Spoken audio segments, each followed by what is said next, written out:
Hello everyone. In this video we will discuss about the basics of English grammar.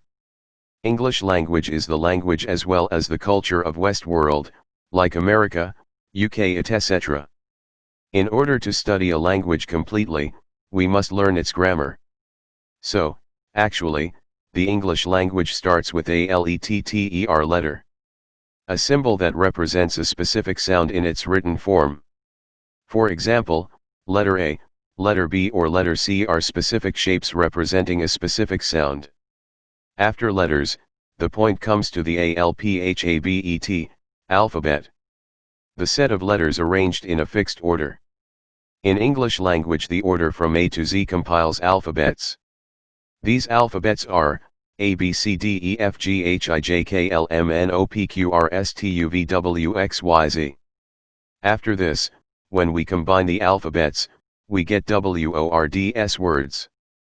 If we define a word, it is a group of alphabets having a meaningful sense.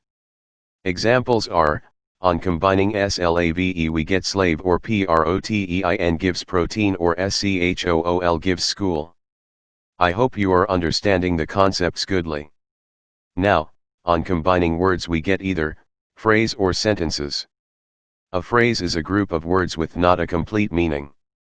For example, carry on, get off, put on. It should be noted that a phrase may not have a verb in it. So, next we have sentence. We say a set of words making a senseful meaning is known as a sentence. A sentence always begins with a capital letter and ends with a full stop or a question mark or an exclamation mark.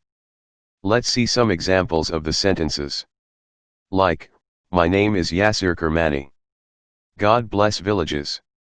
Schools are closed due to coronavirus. All these sets are sentences. That's it for today. Allah bless you all.